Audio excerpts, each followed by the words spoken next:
Mwenyezi Mungu ndani ya Qur'ani anasema inna Allaha yahdi man yasha, na katika aya nyingine anasema wayudhillu man yasha. Tafsiri ambayo kila mmoja wetu anaijua hapa, labda wachache miongoni mwetu, ni kwamba Mwenyezi Mungu anamuongoza amtakaye na anampoteza amtakaye.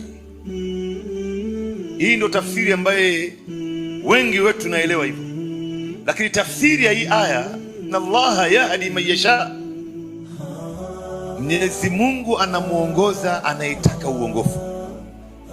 Wewe unataka uongofu, muoneshe Mungu imefika wakati wa mimi kukaribia wewe. Sema walladhina jahadu fina lanahdiyannahum subulana, wale ambao watajitahidi kuja upande wetu, kufuata sheria zetu, kuacha makatazo yetu, tutawaonesha njia ya kutokea mpaka mwisho watafika. Wayudhillu man yasha, na Mwenyezi Mungu anampoteza anayetaka upotovu.